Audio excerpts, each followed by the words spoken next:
ನೋಡಿ, ವಿಶ್ವಮಾನವ ಅನ್ನೋ ಕಾನ್ಸೆಪ್ಟ್ ಇದೆಯಲ್ಲ, ಅದು ಶ್ರೇಷ್ಠವಾದದ್ದು. ನಾವು ಯಾವ ಜಾತಿಯೋ ಧರ್ಮವೋ ಅದೆಲ್ಲ ಬಿಟ್ಬಿಡೋಣ. ನಾವೇನೇ ಮಾಡಿದ್ರು ಇಡೀ ವಿಶ್ವಕ್ಕೆ ಒಳ್ಳೆಯದಾಗಲಿ, ಇಡೀ ವಿಶ್ವ ನೆಮ್ಮದಿ ಆಗಿರಲಿ, ಇಡೀ ವಿಶ್ವ ಶಾಂತಿ ಆಗಿರಲಿ. ಲೋಕೋ ಸಮಸ್ತ ಸುಖಿನೋ ಭವಂತು. ಲೋಕದ ಎಲ್ಲರೂ ಸುಖವಾಗಿರಬೇಕು ಅನ್ನೋ ಇಚ್ಛೆ, ಅದು ಸೇವಾ ಮನೋಭಾವ. ಈ ಮಕ್ಕಳಿಗೆ ಪಲ್ಸ್ ಪೋಲಿಯೋ ಹಾಕ್ತಾರಲ್ಲ, ಅದಿಲ್ಲದೆ ಹೋಗಿದ್ರೆ ಎಷ್ಟು ಮಕ್ಕಳು ಅಂಗವಿಕಲರಾಗ್ತಾ ಇದ್ರು. ಪಲ್ಸ್ ಪೋಲಿಯೋ ಹಾಕದೇ ಇದ್ದ ಈ ಜಗತ್ತನ್ನು ಕಲ್ಪನೆ ಮಾಡಿಕೊಳ್ಳಿ. ಅಂದರೆ ಪಲ್ಸ್ ಪೋಲಿಯೋ ಇಲ್ಲದೆ ಹೋಗಿದ್ರೆ ಈ ಜಗತ್ತು ಹೇಗಿರ್ತಿತ್ತು? ಎಷ್ಟು ಸಂತಾನಗಳು ಅಂಗವಿಕಲರಾಗ್ತಾ ಇದ್ರು, ನಾನಾ ರೀತಿಯ ರೋಗಗಳಲ್ಲಿ ಬಳಲ್ತಾ ಇದ್ರು. ಆ ಪಲ್ಸ್ ಪೋಲಿಯೋ ಕಂಡಿಡಿದ ಆ ಮಹಾನುಭಾವನನ್ನು ನಾವು ವಿಶ್ವಮಾನವ ಅಂತ ಕರಿಬಹುದು. ಆತ ಕಂಡು ಹಿಡಿದು ತನ್ನ ಹೆಸರಿಗೆ ಅಥವಾ ತಾನೊಂದು ಸಂಸ್ಥೆ ಮಾಡಿಕೊಂಡು ಆ ಪಲ್ಸ್ ಪೋಲಿಯೋ ಇಡೀ ಜಗತ್ತಿಗೆ ಅದು ಬೆಳಕಾಯಿತು. ಪೋಲಿಯೋ ಲಸಿಕೆ ಕಂಡಿಡಿದ್ರಿಂದ ಇಡೀ ಜಗತ್ತು ರೋಗದಿಂದ ಮುಕ್ತವಾಯಿತು. ಅಂದರೆ ಆ ಪುಟ್ಟ ಪುಟ್ಟ ಮಕ್ಕಳಿಗೆ ಬರಬಹುದಾದ ನಾನಾ ರೀತಿಯ ರೋಗಗಳಿಂದ ಆ ಪೋಲಿಯೋ ಲಸಿಕೆ ಕಾಪಾಡಿತು. ಯಾರೋ ಕೇಳಿದ್ರಂತ ಆ ಮಹಾನುಭಾವರನ್ನ, ನೀವು ಕಂಡಿಡಿದಿರೋ ಈ ಪಲ್ಸ್ ಪೋಲಿಯೋ ಅಥವಾ ಪೋಲಿಯೋ ಲಸಿಕೆಗೆ ಪೇಟೆಂಟ್ ಮಾಡಿಸ್ಕೊಂಡು ನಿಮ್ಮ ಹೆಸರಿಗೆ ಯಾಕೆ ಮಾಡಿಸ್ಕೊಂಡಿಲ್ಲ ನೀವು? ಯಾಕಂದರೆ ಈ ಜಗತ್ತಲ್ಲಿ ಎಲ್ಲಿ ಯಾರೇ ಬಳಸಿದ್ರು, ಯಾರೇ ಅದನ್ನು ತಗೊಳ್ಬೇಕಂದ್ರೂ ಅದನ್ನು ಇಷ್ಟಿಷ್ಟು ಲಕ್ಷ, ಇಷ್ಟು ಕೋಟಿ, ಇಷ್ಟು ಹಣ ಕೊಟ್ಟು ಎಲ್ಲ ನನ್ನ ಖಾತೆಗೆ ಬರಬೇಕು. ಯಾಕಂದರೆ ನಾನು ಕಂಡಿಡ್ದಿರೋದು ಇದನ್ನು.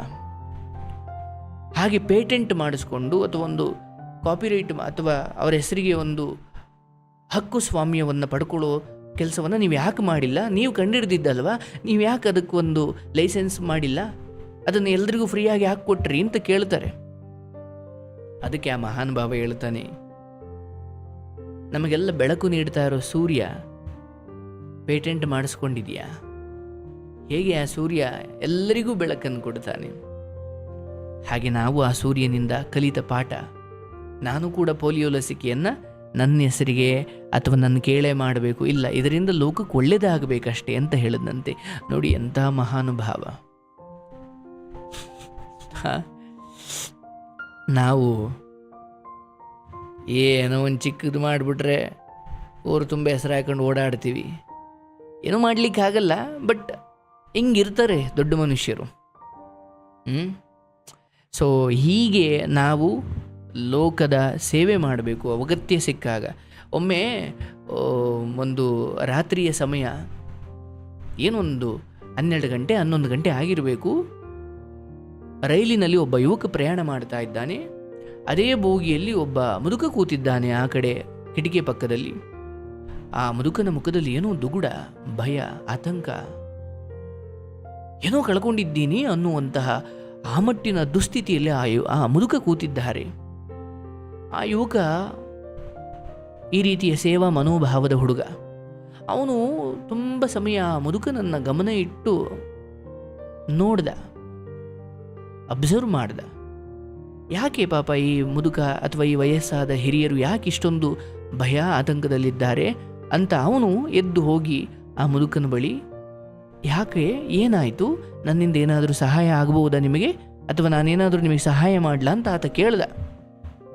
ಆಗ ಮುದುಕ ಹೇಳ್ತಾನೆ, ನೋಡಪ್ಪ, ನಮ್ಮದು ಹಳ್ಳಿ, ಇಲ್ಲೇ ಪೇಟೆಯಲ್ಲಿ ಅಂದರೆ ಆ ನಗರದಲ್ಲಿ ನಾನು ನನ್ನ ಮಗನನ್ನು ಓದಲಿಕ್ಕೆ ಬಿಟ್ಟಿದ್ದೆ. ಆದರೆ ಅವನು ಬೆಳಿಗ್ಗೆ ಏನೋ ತೊಂದರೆ ಮಾಡಿಕೊಂಡು ಬೈಕ್ ವೀಲಿಂಗ್ ಮಾಡಲಿಕ್ಕೋ ಅಥವಾ ಏನೋ ಮಾಡಲಿಕ್ಕೆ ಹೋಗಿ ಆಕ್ಸಿಡೆಂಟ್ ಆಗಿ ಅವನನ್ನು ಆಸ್ಪತ್ರೆಗೆ ಸೇರಿಸಿದ್ದಾರಂತೆ. ಇದೇ ಯಾವುದೋ ಹಾಸ್ಪಿಟ್ಲಲ್ಲಿ ಸೇರಿಸಿದ್ದೀವಿ ಅಂತ ನಮಗೆ ತಂತಿ ಬಂತು, ಅಂದರೆ ಸುದ್ದಿ ಬಂತು. ಈಗ ನಾನು ಅಲ್ಲಿಗೆ ಹೋಗಬೇಕು. ಆದರೆ ಈ ರೈಲು ಮಧ್ಯರಾತ್ರಿ ಹೋಗಿ ಅಲ್ಲಿ ರೈಲ್ವೆ ಸ್ಟೇಷನಲ್ಲಿ ನನ್ನನ್ನು ಇಳಿಸುತ್ತೆ. ಅಲ್ಲಿಂದ ಎಲ್ಲಿಗೆ ಹೋಗಬೇಕು, ಏನು ಮಾಡಬೇಕು, ಇಂಥ ಜಾಗಕ್ಕೆ ಹೋಗ್ಬೇಕಂತ ಅದೆಲ್ಲ ಇತ್ತು ನನಗೆ ಗೊತ್ತಿಲ್ಲ. ಅದಕ್ಕೆ ಏನೋ ಎತ್ತೋ ಅನ್ನೋ ಭಯದಲ್ಲಿದ್ದೀನಿ ಅಂತ ಆತ ಹೇಳ್ತಾನೆ. ಆಗ ಯುವಕ ಹೇಳ್ತಾನೆ, ತಾತ, ಭಯ ಪಡಬೇಡಿ, ನಿಮ್ಮ ಮಗನ ಬಳಿ ನಾನು ನಿಮ್ಮನ್ನು ಕರ್ಕೊಂಡು ಹೋಗ್ತೀನಿ. ಆ ಆಸ್ಪತ್ರೆ ಅಥವಾ ಆ ಊರಿನಲ್ಲಿ ನಾನು ಸ್ವಲ್ಪ ದಿನ ಇದ್ದೆ ಈ ಹಿಂದೆ, ಹಾಗಾಗಿ ನನಗದೆಲ್ಲ ಚೆನ್ನಾಗಿ ಗೊತ್ತು. ಯೋಚಿಸಬೇಡಿ, ನೀವು ಇಳಿಯೋ ಸ್ಟೇಷನಲ್ಲಿ ನಾನೂ ಇಳಿತೀನಿ, ನಿಮ್ಮ ಜೊತೆ ನಾನು ಬಂದು ನಿಮ್ಮ ಮಗನ ಬಳಿ ನಿಮ್ಮನ್ನು ಬಿಟ್ಟು ನಾನು ಮತ್ತೆ ಸ್ಟೇಷನ್ನಿಗೆ ಬಂದು ನನ್ನ ಪ್ರಯಾಣ ಮುಂದುವರಿಸ್ತೀನಿ. ಆತ ನಮಸ್ಕಾರ ಮಾಡ್ತಾನೆ, ಆಶೀರ್ವಾದ ಮಾಡ್ತಾನೆ. ಇದೊಂದು ಉದಾಹರಣೆ, ಬದುಕು ಹೀಗಿರಬೇಕು ಅಂತ. ಕೆಲವೊಮ್ಮೆ ನಮಗೆ ನಮ್ಮ ಸುತ್ತಮುತ್ತ ಇರೋರು ಕಷ್ಟದಲ್ಲಿದ್ದಾರೆ, ಅಥವಾ ಯಾವುದೋ ಒಂದು ಅಜ್ಜಿ ಕಷ್ಟದಲ್ಲಿದೆ, ಅವ್ರ ಮುಖದಲ್ಲಿ ನಮಗೆ ಕಾಣುತ್ತೆ, ಬಟ್ ನಾವು ಕ್ಯಾರೆ ಅನ್ನಲ್ಲ. ಇನ್ನೊಬ್ಬರ ದುಗುಡಗಳು, ಇನ್ನೊಬ್ಬರ ಭಯಗಳು, ಇನ್ನೊಬ್ಬರ ಆತಂಕಗಳು, ಇನ್ನೊಬ್ಬರ ಕಷ್ಟಗಳು ನಮ್ಮ ಕಣ್ಣಿಗೆ ಕಂಡು ನಮಗೆ ಶಕ್ತಿ ಇದ್ದು ಒಂಚೂರು ಅವ್ರ ಕಡೆ ನಾವು ಗಮನ ಕೊಡಲಿಲ್ಲ, ಕೇಳಲಿಲ್ಲ ಅಂದರೆ ಈ ಜೀವನ ವ್ಯರ್ಥ ಅಲ್ವೇ? ಹಾಗಾಗಿ ದಯವಿಟ್ಟು ಅಂತಹ ಸೇವೆ ಮಾಡುವ ಅವಕಾಶ ಸಿಕ್ಕಾಗಲಿಲ್ಲ, ದಯವಿಟ್ಟು ಸೇವೆ ಮಾಡಿ. ಅದು ಬೇರೆಯವರ ಅಜ್ಜಿ ತಾತನಿಗೆ ಅಂತಲೇ ಅಲ್ಲ, ನಿಮ್ಮ ಅಜ್ಜಿ ತಾತನಿಗೆ ಅಥವಾ ನಿಮ್ಮ ಮನೆ ಪಕ್ಕದವ್ರಿಗೆ, ಅಕ್ಕಪಕ್ಕದವ್ರಿಗೆ. ಈ ಜಗತ್ತಲ್ಲಿರೋ ಎಲ್ಲರಿಗೂ ನಾವು ಹೋಗಿ ತಲುಪೋಕೆ ಆಗದೆ ಇರಬಹುದು. ನಮ್ಮ ಸುತ್ತಮುತ್ತ ನಮ್ಮ ಕಣ್ಣಿಗೆ ಬೀಳೋ ಕೆಲವು ಜನರಿಗೆ ನಾವು ಉಪಕಾರ ಮಾಡ್ಬೋದು. ಸೊ ಇದಿಷ್ಟು ಇನ್ನೊಬ್ಬರನ್ನು ಅರ್ಥ ಮಾಡಿಕೊಳ್ಳುವ ಬಗ್ಗೆ. ಮಾಡಿಕೊಳ್ಬೇಕಂದ್ರೆ ನಮ್ಮಲ್ಲಿ ಏನೇನು ಗುಣ ಇರಬೇಕು? ಮೊದಲನೇದಾಗಿ ಕೇಳಿಸಿಕೊಳ್ಳೋ ತಾಳ್ಮೆ ಇರಬೇಕು, ರೈಟ್. ಎರಡನೇದು, ಇನ್ನೊಬ್ಬರಲ್ಲಿರೋ ಒಳ್ಳೆ ಗುಣಗಳನ್ನು ನಾವು ಹೇಳ್ತಾ ಬರಬೇಕು ಅಲ್ವಾ. ನಾವು ಅಹಂಕಾರ ಪಡಬಾರ್ದು. ಯಾರು ಕೂಡ ನಮ್ಮಿಂದ ಬಯಸ್ಕೊಳ್ಳೋಕೆ ಇಷ್ಟಪಡಲ್ಲ, ಎಲ್ಲ ಹೊಗಳಿಸ್ಕೊಳ್ಳೋಕೆ ಇಷ್ಟಪಡ್ತಾರೆ. ಸೊ ಹೊಗಳೋಣ ಅಂದರೆ ಒಳ್ಳೆ ಗುಣಗಳು ಹೇಳೋಣ. ಆ್ಯಂಡ್ ಮಾತನಾಡುವ ಮುನ್ನ ಎಚ್ಚರ ವಹಿಸಬೇಕು.